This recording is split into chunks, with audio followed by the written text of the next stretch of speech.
to the Traveling Introvert. Today I want to talk about why you must treat your business like you would a client. So many times when you have a couple clients and you're getting money coming in, you tend to go ahead and forego everything that you were working on your business to have that time to work on your client's business, which is great. You are trying to keep your clients happy, doing what you said you were going to do, hitting those targets and maybe exceeding those targets and keeping your clients happy, because keeping your clients happy means that you will get paid. But if these are one-off jobs, something you need to think about is, where is the next job coming from? And yes, you could think, well, if I do a good job with this client, there will be a referral involved, or maybe they'll have another project for me to do, or maybe something else will happen.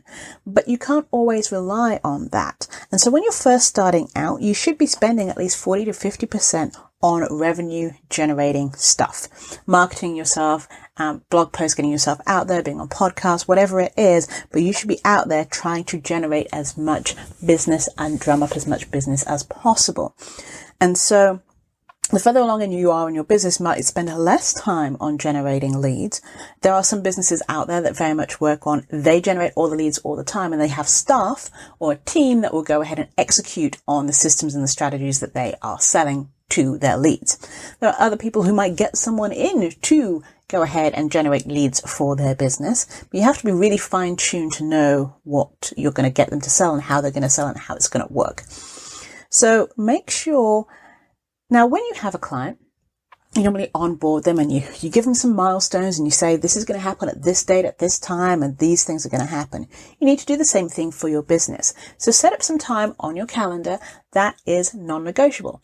This is going to be time that you are going to sit and be like, I'm going to work on X, Y, or Z on my business, to move my business forward, to get more clients, to make myself more visible, to get myself out there, to write a case study, to write a couple blog posts, to schedule my Instagram, whatever it might be.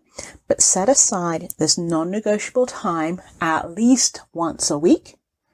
And it can be for an hour a week. It all makes a difference.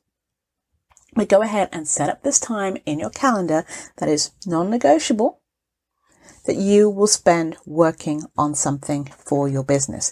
Now, the other thing is, don't just sit down and be like, okay, so this is my allotted time. Now what do I do with it? You should have a clear plan of what you're going to do. So, for example, if you're thinking, I have a summit coming up. And so I sit down, I'm like, okay, so I could finish the landing page, or I could create a form, or I could create a feedback loop, or I could, there's all sorts of things that I should do, but I should have a very clear plan of action of what needs doing when. And so I'll sit down and do the first thing. Once I've finished that allotted time, I will go ahead and make a note of what the next step is. So when I sit back down, I'll be like, okay, now that's been done. I now need to do this other thing. Even if you finish like a part of a project, there's always something else to do. So make a note of what that is, and so the next time you sit down and you're allotted work on your business time, that happens. Because you don't want that famine and drought and feast thing going on, feast and famine. A lot of time, lots of businesses run where they have, I have lots of clients and all the things and feeling overwhelmed, but the money's coming in and then there's a drop off because you haven't been doing those activities that help keep you top of mind with potential clients and keep you visible.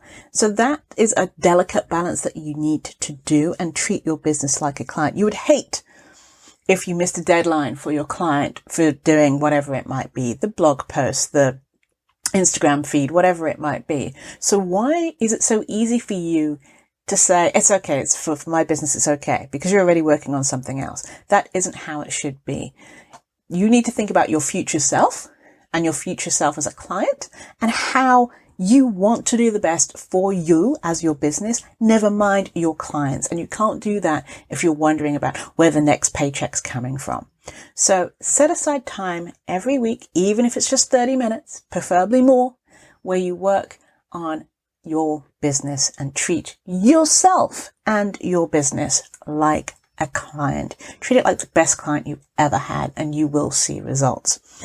Thank you for listening. This is Janice at thecareerintrovert.com, helping introverts build their brand and get hired. Have a great rest of your week.